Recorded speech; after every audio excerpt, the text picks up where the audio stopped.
पहले चरण में 8 केंद्रीय मंत्री, 2 पूर्व मुख्यमंत्री और 1 पूर्व राज्यपाल समेत कई दिग्गजों की किस्मत ईवीएम में कैद हो जाएगी। पहले चरण में 1625 उम्मीदवार चुनावी मैदान में हैं, जिसमें पुरुष उम्मीदवार और 1491 बताए जा रहे हैं और महिला उम्मीदवार जो है वो 134 है।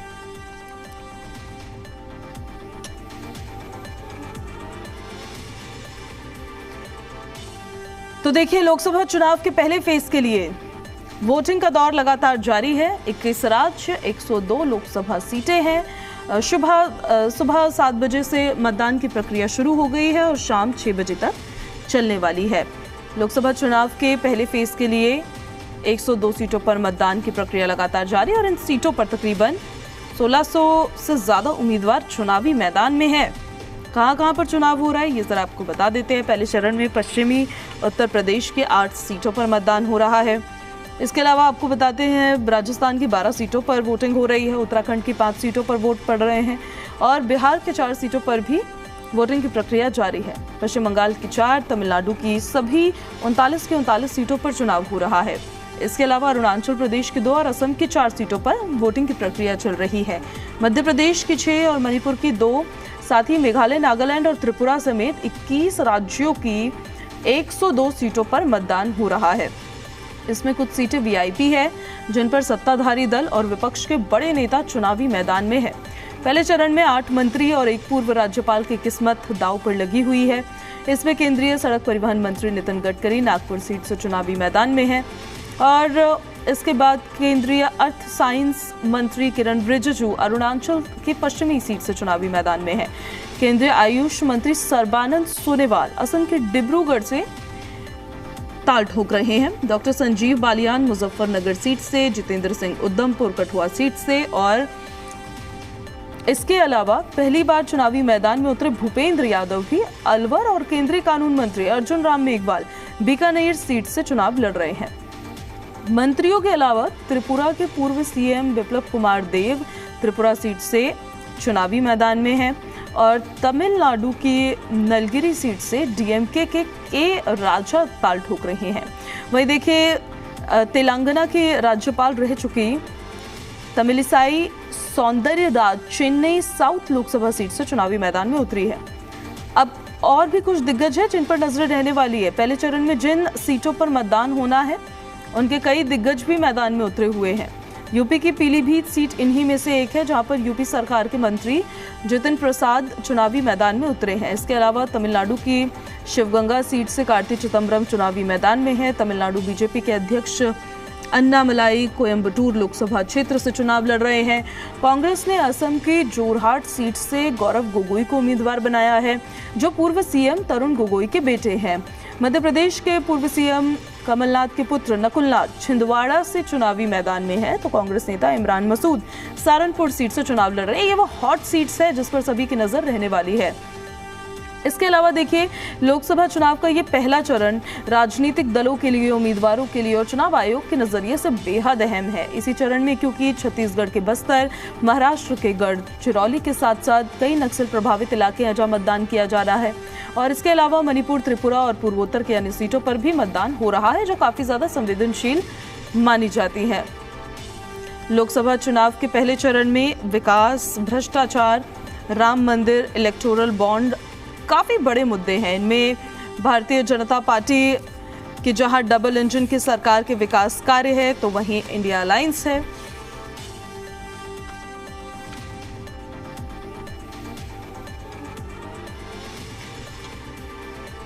हमारे कुछ सहयोगी भी हमारे साथ लाइव कनेक्ट हो गए हैं और अब वो तस्वीरें तो वैसे भी आपको लगातार दिखा रहे हैं। प्रशांत झा गया से हमारे साथ लाइव कनेक्ट हो गए हैं और शिवांक मिश्रा अलवर से हमारे साथ लाइव कनेक्टेड है। पहले प्रशांत, आपका रुख कर लेते हैं। अभी तक कितना वोटिंग परसेंटेज वहां का आया है, कितना वोट पड़ चुका है, किस तरह का माहौल प्रशांत वहां नजर आ रहा है, मुद्दे क्या जहन में लेकर आए हैं लोग गया में? गया लोकसभा सीट है, ये नक्सल प्रभावित इलाके हैं। इसमें 3 विधानसभा सीटें ऐसी हैं जहां पर कि 4 बजे तक ही यह वोटिंग होना है। हम अभी बोध गया में हैं, यहाँ भी 4 बजे तक की वोटिंग है और आपको बता दें कि यहाँ लगभग अभी जो कई हम बूथ पर घूमे हैं और कई बूथों पर गए हैं और वहां की जो जानकारी मिली है उसके हिसाब से गया में लगभग 30% की पोलिंग हो चुकी है अब तक। और अब जो है जो लोग हैं, जो वोटर्स हैं, वो इस तपती दोपहरिया में बारी बारी से एक एक दुके करके आ रहे हैं। खास करके महिलाएं जो सुबह में वोटिंग नहीं कर पाई थी, वो महिलाएं अब आ रही हैं, उनके साथ पुरुष भी आ रहे हैं। हमारे पीछे जो बूथ आप देख रहे हैं, इस बूथ पर आप देखिए कि महिलाएं घर से आकर के अब यहाँ पोल करने के लिए मौजूद हो गई हैं। कुछ लोग हैं जो यहाँ देखिए पोल करने के लिए सारे लोग आ रहे हैं, क्योंकि सबको पता है कि 4 बजे के बाद यहाँ पोलिंग खत्म हो जाएगा। इसके अलावा आपको दिखाना चाहेंगे कि दूसरी तरफ भी एक हमारा ये बूथ है, इस बूथ को आपको दिखाना चाहेंगे। इस बूथ पर भी आप देख लीजिए कि वोटरों की संख्या इसलिए कम है कि गया में अब तक इतनी गर्मी है, ये जो तपती दोपहरिया में 40 से 42 डिग्री का टेम्परेचर है। मौसम विभाग ने भी यहाँ पर लोगों को अलर्ट कर दिया है कि आप ऐसे में बाहर मत निकलिए। लेकिन जो वोटर हैं वो जानते हैं कि मतदान कितना बड़ा कार्य है। देखिए, घर की महिलाएं पहुंच रही हैं बूथ पर और वो जाके वोट कर रही हैं और इसी तरह के माहौल है। साथ में आपको बता दें कि जो मुद्दे हैं यहाँ पर, ये सीधे तौर पर गया चूंकि बहुत इंपॉर्टेंट और बिहार के लिए बड़ा हॉट सीट है। जो 4 सीटें पहले फेज में चुनाव हो रहे हैं, उसमें गया इंपॉर्टेंट इसलिए माना जाता है कि यहाँ बोध गया है, जहाँ भगवान बुद्ध को ज्ञान की प्राप्ति हुई थी। साथ में यहाँ विष्णुपद है, जहाँ पूरे सनातन धर्मी लोग आते हैं अपने पितरों को पिंडदान करने के लिए। इसके अलावा जो राजनीतिक पृष्ठभूमि है गया की, वो मान लीजिए कि आज तक 25 सालों में यहाँ पर माझी से ही कोई ना कोई यहाँ पर एमपी होता रहा है और इस बार एनडीए ने जीतन राम मांझी को अपना उम्मीदवार बनाया है, जो पूर्व मुख्यमंत्री भी बिहार के रहे हैं। वहीं महागठबंधन की तरफ से यहाँ कुमार सर्वजीत हैं, जो बिहार सरकार में पहले मंत्री थे। और इन दोनों के बीच में जो संघर्ष है वो इस बात की है कि 2019 में ये सीट एनडीए के कब्जे में था, तो इस बार इस पर कब्जा किसका हो, इसी के लेकर के यह संघर्ष है। मुद्दे कई हैं, जैसे यहाँ पानी के संकट है, यहाँ पर शिक्षा बढ़ाई। हालांकि मोदी सरकार में यहाँ IIM की स्थापना हुई, यहाँ मिलिट्री एकेडमी है, यहाँ गया इंटरनेशनल एयरपोर्ट है। लेकिन अब कनेक्टिविटी की बात की जा रही है कि ऐसी कनेक्टिविटी सड़क की होनी चाहिए जहां से पूरे बिहार से लोग 5 घंटे 4 घंटे में गया पहुंच सके।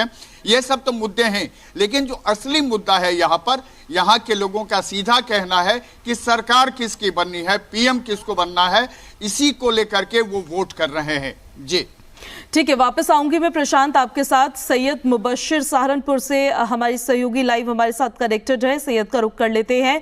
वहां पर अभी किस तरह का माहौल नजर आ रहा है, लोग पहुंच रहे हैं वोट करने के लिए सैयद, और कितना प्रतिशत मतदान हो गया है? लास्ट आंकड़ा शायद 11 बजे तक का आया होगा।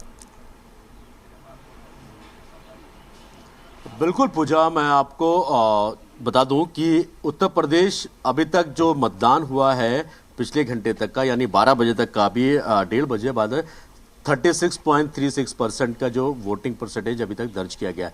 लेकिन सबसे अहम बात, जिस जगह मैं मौजूद हूं यानी सहारनपुर के अंदर भी इतना मतदान हो चुका है। यानी सहारनपुर की अगर बात करें तो इस वक्त उत्तर प्रदेश की 8 सीटों में सबसे आगे अगर कोई चल रहा है जिला, कोई लोकसभा सीट है तो वो सहारनपुर है। सहारनपुर में भी इस वक्त 32+ % का जो मतदान वो हो चुका है फिलहाल। कुछ लोग मेरे साथ मौजूद हैं जो महिलाएं हैं, अभी वोट अपना कास्ट करके आई है। एक बार बात करते हैं उनसे, जानने की कोशिश करते हैं।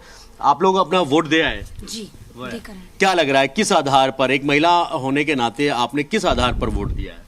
मैंने महिला होने के नाते, एक तो देखिए हमारे संविधान को बचाने की बहुत ज़रूरत है, और दूसरी बात ये कि महिलाएं अभी इस सरकार से परेशान हैं। क्यों महिलाएं खासकर क्यों परेशान हैं? देखिए, एक तो सुरक्षा, महिला सुरक्षा, दूसरा हमारा, क्योंकि महिलाओं का काम ज़्यादातर किचन का रहता है और महंगाई बहुत ज़्यादा बढ़ रही है। आप गैस के दाम देखिए कहाँ जा रहे हैं, गैस सिलेंडर के, और हर चीज़ में महंगाई बहुत बढ़ रही है। तो बस इन्हीं मुद्दों को देखते हुए हमें बदलाव की जरूरत है। तो उसी बदलाव को लेकर वोट किया? हमें बदलाव को। आपने किस मुद्दों के आधार पर किया, आप मुझे बताइए। जी, मेरे भी मुद्दे जाहिर सी बात है यही हैं कि महंगाई है, बेरोजगारी है और महिला सुरक्षा है, और दूसरा जो एक डिस्क्रिमिनेशन हो रहा है सोसाइटी में, उसके लिए कि बदलाव। डिस्क्रिमिनेशन आप मतलब किस टाइप से होते हैं कि लाइक जिस तरीके से माहौल बन रहा है या जिस तरीके से माहौल को देखा जा रहा है उसकी बात आप कर रही है, किसी और तरीके का है? खासकर महिलाओं की अगर मैं बात करूं, सुरक्षा की जैसे आपने बात की, महंगाई आपकी बात है, क्योंकि जाहिर सी बात है गृहिणी है, गृहस्थी आपको संभालनी है, तो आपको लग रहा है कि बदलाव होने के बाद ये चीज़ें ठीक होंगी? बिल्कुल होंगी। काम किया जाएगा। जब आप बेरोजगारी हटाएंगे तो जाहिर सी बात है काम मिलेगा लोगों को, तो महंगाई भी दूर होगी इससे। जिस तरह जो पिछले 10 सालों में आप देख लीजिए हमारा जीडीपी कहाँ जा रहा है, तो उस हिसाब से तो लगता है कि अब एक पढ़ा लिखा प्राइम मिनिस्टर बनेगा तो बहुत फर्क पड़ेगा सोसाइटी में। अच्छा, आपका क्या नाम है? आपने वोट किया है? जी, मेरा नाम हिबा है। मेरा आज पहला वोट था। तो अच्छा, फर्स्ट टाइम वोट किया आपने? जी, मेरा आज फर्स्ट। पूजा ये फर्स्ट टाइम वोटर है तो इनके चेहरे की आप खुशी देख सकती हैं। अच्छा, कैसा लगा? सबसे पहले तो अब तो मैं यही जानना हूँ, कैसा लग रहा है? बहुत ही मतलब एक अजीब सी वो खुशी थी कि अपना इतना बड़ा एक वो है हमारे पास हक कि हम हमारे उंगली में है ये ताकत कि हम डिसाइड कर सकते हैं कि हमारे अगले प्राइम मिनिस्टर एमपी कौन होंगे। तो बस बहुत छोटी छोटी चीज़ें जो बहुत अहम, लोगों की नज़रों में छोटी होंगी बट वो बहुत अहम है, जैसे यूनिवर्सिटीज़, हॉस्पिटल, सरकारी हॉस्पिटल में जो इतनी तंगी रहती है बिस्तरों की वो दूर हो, और इक्विपमेंट्स आए हो, हेल्थ सिस्टम अच्छा हो, एजुकेशन सिस्टम अच्छा हो, सरकारी स्कूल्स की हालत अच्छी हो कि बच्चों हर बच्चे को पढ़ाई का हक मिले।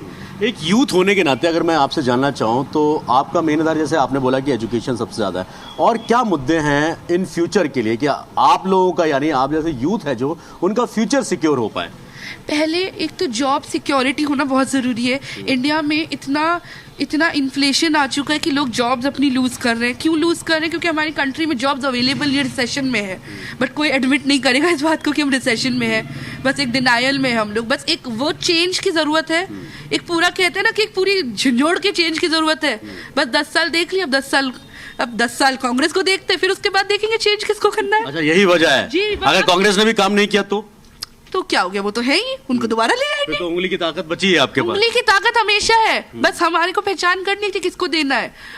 देखिए बस पूजा, देखिए युवाओं की जो सोच है वो पूरी तरीके से अब बदलती नजर आ रही है। युवा बात करता है महंगाई पे, युवा बात करता है बेरोजगारी पे, युवा बात करता है अपने फ्यूचर को लेकर। ये बहुत अच्छी चीज भी कह सकते हैं इसको कि अपने फ्यूचर को लेकर कहीं ना कहीं बहुत अहम चीज होता है। और जो उंगली की ताकत है, यानी मैं तो वोट नहीं डाल पाया हूँ क्योंकि मैं इस वक्त सहारनपुर हूँ और दिल्ली में मेरा वोट है, लेकिन दिल्ली में वोटिंग मई में होगी, तो मैं कोशिश करूंगा कि अगर मैं रहा तो मैं अपना भी वोट कास्ट कर दूंगा। लेकिन जो युवाओं के पीछे एक तर्क, ये भी बहुत चीज देखा जा रहा है। दूसरी मेन चीज है कि सरकार ने दावे किए वुमेन सिक्योरिटी को लेकर, लेकिन हमें ज्यादातर महिलाएं मिली जो सुरक्षा के अभाव को लेकर डर था उनके अंदर। उनको कहा कि हमें एक माहौल एक ऐसा मिलना चाहिए जो बहुत अच्छा फील कर सके, महिलाएं सुरक्षित अपने आप को सिर्फ बातों में ना महसूस करें। वो अगर रात में सड़कों पर निकलती है तो सरकार ने दावे जरूर किए, लेकिन जिस तरीके से आज वोट का दिन है, हर उस नागरिक को जो 18 साल से ऊपर है, जिसको वोट देने का अधिकार है, वो अपने वोट का, मताधिकार का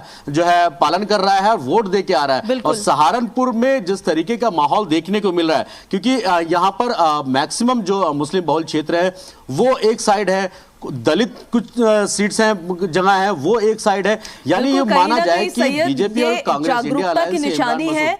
और बेहद ही खूबसूरत तस्वीर वो लगती है जब खुद महिलाएं आगे बढ़ के विजन्स को लेकर, मुद्दों को लेकर बातचीत करती हैं। सैयद, आपके पास मैं वापस लौटूंगी। शिवांक हमारे सहयोगी हमारे साथ अलवर से लाइव कनेक्टेड है। शिवांक का सीधे रुख कर लेते हैं। शिवांक, वहां पर किस तरह का माहौल अभी नजर आ रहा है? क्या मुद्दे लोगों के जहन में है? अलवर तो हॉट सीट बनी हुई है इस बार। जी बिल्कुल, देखिए अलवर लगातार हॉट सीट बनी हुई है पिछले 2 बार से, चाहे साल 2014 हो चाहे साल 2019, दोनों बार भारतीय जनता पार्टी यहाँ से जीती थी। पिछली बार बाबा बालकनाथ यहाँ से जीते थे, लेकिन उसके बाद जब उनको विधानसभा चुनाव लड़वाया गया और वो विधायक बन गए, तो इस बार भूपेंद्र यादव यहाँ से चुनाव लड़ रहे हैं, भारतीय जनता पार्टी के प्रत्याशी हैं। तो देखिए ये पूरी तरह से वीवीआईपी सीट बनी हुई है। और लोगों का भी आप देखिए कि जो इस वक्त क्योंकि लगातार यहाँ पर 40 डिग्री से ज़्यादा तापमान है, तो सुबह यहाँ पर बहुत ज़्यादा भीड़ थी। सुबह 6 बजे से लोगों की यहाँ पर लाइन लग गई थी। अभी ये हो रहा है कि मतलब गिनती में बस खाली महिलाएं आ रही हैं 3-4, क्योंकि लगातार लू भी चल रही है, ये सारी चीज़ें।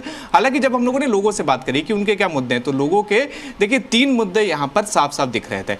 पहला रोजगार, दूसरा शिक्षा और तीसरा राष्ट्रवाद। ये 3 ऐसे मामले थे जिसके ऊपर लोग लगातार कह रहे थे कि वो यहाँ पर वोट डालेंगे इस अलवर की हॉट सीट के ऊपर।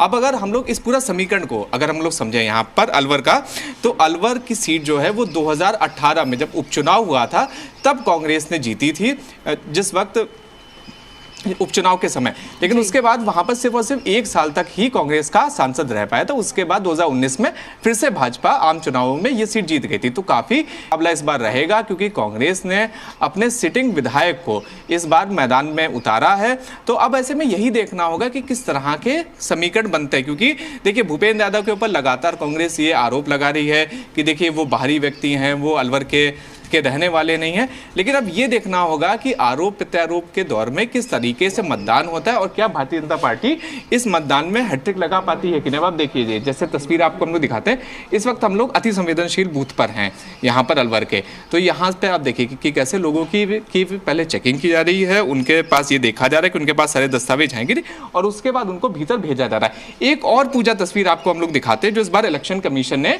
यहाँ पर पूरे भारत भर में वोटिंग के टाइम पर किया है। ये आप देखिए, जैसे इस बार जो भी लोग वोट डालने आएंगे उनको इस तरह से समझाया गया है कि ईवीएम कैसे काम करता है। ये आप देखिए, इस तरह का एक पूरा बैनर लगाया गया है जिसके ऊपर लिखा हुआ है कि देखिए ईवीएम जब यहाँ पर रेडी होने वाला, जब यहाँ पर ग्रीन सिग्नल जब यहाँ पर जलेगा, तब लोग यहाँ पर बटन दबा सकते हैं और अपने पसंद के उम्मीदवार पर को वोट दे सकते हैं।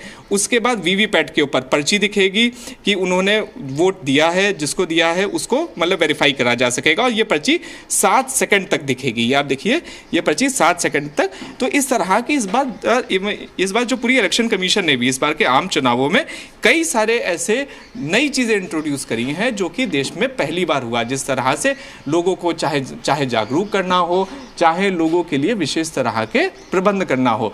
तो देखिए इसी वजह से अलवर का इस वक्त का जो मतलब टर्नआउट है वो अराउंड 36% है। और आप देख सकते हैं कि इतनी भरी दोपहरी में जब तापमान 40 डिग्री के पार है, लगातार लू चल रही है, धूल चल रही, उसके बावजूद आप देख सकती हैं कि इक्का दुक्का संख्या में सही, लेकिन लोग लगातार मतदान स्थल पर पहुंच रहे हैं और लगातार वोट भी डाल रहे हैं। तो देख लीजिए ये स्थिति है यहाँ पर अलवर की। और एक और सबसे खास तस्वीर की, चूंकि जो चुनाव है वो चुनाव ठीक से हो पाए, लोग अच्छे से वोट डाल पाए, तो उसके लिए सुरक्षा व्यवस्था भी कड़ी। अब जैसे आप ये देख लीजिए कि इस तरह से लोग वोट डालकर आ रहे हैं। आइए एक बार हम लोग जरा बात भी करते हैं लोगों से, क्या मुद्दे थे, किन मुद्दों पर वोट दिया इस बार आपने? इस बार हाँ, मुद्दे क्या थे? मुद्दे ही प्रधानमंत्री चुनना है, जो अपना प्रधानमंत्री के नाम पर उसके लिए। हाँ जी। और भी कोई मतलब कुछ अच्छा था? अच्छा हो जाए गांव में, कुछ पानी की समस्या है, आज पानी हो जाए गांव में, थोड़ी रास्ते में थोड़ी प्रॉब्लम है, ऐसी रास्ते नहीं है सही, रास्ते बन जाए बढ़िया। तो मतलब प्रधानमंत्री चुनने के लिए ले देकर आपने वोट करा। आइए और लोगों से बात करते हैं। एक बार बताइए क्या मुद्दे थे, किन मुद्दों पर इस पर वोट दिया, क्या मुद्दे थे? ये देख लेने चाहिए, बताइए ना, मतलब तो ये देखिए कई लोग मतलब जिस हाथ से लोगों से जब हम लोग बात करें तो भी देखिए कई लोग ऐसे जो कह रहे हैं कि उन्होंने प्रधानमंत्री चुनने के लिए वोट दिया, कई लोग अपने जमीनी मुद्दे बताए। तो देखिए ये पूरी स्थिति है अलवर की, जहां पर एक बहुत बड़ा धड़ा ये है। सुबह से जब हम लोगों से बात कर रहे थे तो एक बहुत बड़ा धड़ा ऐसा है जो सीधा प्रधानमंत्री चुनने के लिए वोट दे रहा है। उसे ये नहीं मतलब है कि सांसदी में कौन खड़ा है, कौन उम्मीदवार है, वो सीधा अपना प्रधानमंत्री चुनने के लिए वोट कास्ट करा। तो देखिए ये स्थिति है पूजा इस वक्त अलवर की। जी ठीक है शिवांग, वापस लौट रहे हैं मैं आपके पास। जब वहां का जातिगत समीकरण क्या कुछ होता है, किस तरीके से वोट पड़ता है, उस पर भी हम बातचीत करेंगे, लेकिन एक बार गया का रुख पहले कर लेते। प्रशांत हमारे सहयोगी लगातार बने हुए। प्रशांत, गया में दलित बनाम दलित का संघर्ष इस बार देखने को मिलेगा? देखिए सबसे बड़ी बात है पूजा कि यहाँ दलित बनाम दलित तो है ही, लेकिन यहाँ माझी बनाम पासवान कहें तो ज्यादा इंपॉर्टेंट होगा। हालांकि एनडीए के जो कैंडिडेट हैं जीतन राम माझी, वो माझी समुदाय से हैं और पिछले 25 साल का आप रिकॉर्ड देख लीजिए गया का, तो यहाँ माझी समुदाय से ही एमपी चुने जाते हैं। इसकी वजह यह है कि यहाँ लगभग 3.5 लाख के आसपास माझी का वोट है, और उसके अलावा जो यहाँ वैश्य का वोट है वो भी लगभग 2.5 लाख के आसपास है। उसके बाद ब्राह्मण का वोट है, और उसके बाद भूमियार का वोट है, और राजपूत का वोट है। ये कुल वोट को अगर आप देख लेते हैं तो ये वोट, इसमें अगर चिराग पासवान की पार्टी का वोट जुड़ जाता है तो ये माना जाता है कि ये पूरा का पूरा जो गया लोकसभा सीट है, इसी कारण ये एनडीए के खाते में जाता रहा है। लेकिन इस बार चूंकि यहाँ के स्थानीय और आरजेडी के कैंडिडेट हैं कुमार सर्वजीत, वो भी पासवान कम्युनिटी से आते हैं, समाज से आते हैं, और यहाँ लोकल हैं, तो इस वजह से इस बार संघर्ष भी थोड़ा दिख रहा है। वैसे गया में कभी कोई संघर्ष नहीं दिखता रहा था, हमेशा यहाँ की जनता ने एक तरफा फैसला दिया है 2019 तक। लेकिन 2019 तक ये सीट जेडीयू के हाथ में थी और जेडीयू के यहाँ से उम्मीदवार जीतते रहे थे। लेकिन इस बार ये सीट हम के पास चला गया है एनडीए में, जब हम पार्टी शामिल हुई है। और जीतन राम मांझी जो यहाँ से 2 बार पहले भी चुनाव लड़ चुके थे, उनको इस बार उम्मीदवार बनाया गया है। और जो कास्ट कम्युनिकेशन है, जो कम्बिनेशन है, और साथ में जो यहाँ के स्थानीय मुद्दे हैं, उन सब को देखने से यही लगता है कि मांझी का वोट जो यहाँ पर है सबसे अधिक है। और मांझी वोट की बहुलता ये है कि वो जिसकी तरफ जाता है, और उसमें आपको जो राजपूत वोट है, जो भूमियार वोट है, जो ब्राह्मण वोट है, वो जिस तरफ भी जाता है वो जो कैंडिडेट होता है उसकी बढ़त होती है। एक बात आपको और बता दें कि 2014 की बात करें, 2019 की बात करें, 2009 की बात करें, 2005-4 की बात करें, तो इस तमाम में जैसे राजेश मांझी से आप ले लीजिए, और उसके बाद अजय मांझी जो इससे पहले 2019 में यहाँ से सांसद हुए थे, वहाँ तक, और इस बार जीतन राम मांझी, यानी मांझी के बिना गया का जो लोकसभा सीट है वो माना नहीं जाता है। 25 वर्षों से लगातार मांझी की सीटें रही हैं, और जीतन राम मांझी भी इस बार खड़े हैं। तो उसके पीछे का जो उनका गणित है, यही गणित है कि उनके पास पासवान वोट चिराग पासवान के साथ आने से है, यादव वोट और मुस्लिम वोट चूंकि एनडीए के पास नहीं आती है। यह माना जाता है कि जब भी नरेंद्र मोदी और बाकी जो भारतीय जनता पार्टी की तरफ मुस्लिम वोट नहीं आते हैं, हालांकि जो कुछ पढ़े लिखे मुस्लिम हैं उनका वोट जरूर आता है। और यहाँ जो वोट परसेंट जिस तरह से पोलिंग हो रही है, उसमें साफ तौर पर यह नजर आ रहा है कि यहाँ संघर्ष कांटे का है। चूंकि गया मोक्ष की भी धरती है, गया ज्ञान की भी धरती है, तो ज्ञान और मोक्ष के बीच के जो पार्ट है वो पार्ट राजनीति का है। और राजनीति में इस बार ये साफ है कि गया इस बार एनडीए अपनी सीट बचा पाती है नहीं, ये तो देखने की बात होगी। इसका फैसला तो 4 जून को ही होगा पूजा। लेकिन लोग इस तपती दोपहरिया में भी बिल्कुल आ रहे हैं, और महिलाएं हो, पुरुष हो या बूढ़े हो, वो सब आ रहे हैं जिन्होंने अपना वोट अभी तक कास्ट नहीं किया है, वो वोट देने के लिए आ रहे हैं। और चूंकि ये बहुत ही सेंसिटिव इलाका है, ये बोध गया के जितने बूथ हैं ये सारे के सारे नक्सली इलाके में आते हैं, इसलिए सेंसिटिव बूथ हैं। बिल्कुल सही कह रहे हैं आप। इस वजह से भी ये पहले चरण का चुनाव जो था वो बेहद अहम था। बहुत शुक्रिया आपका प्रशांत, बहुत शुक्रिया आपका शिवांक इन सारी जानकारियों के लिए।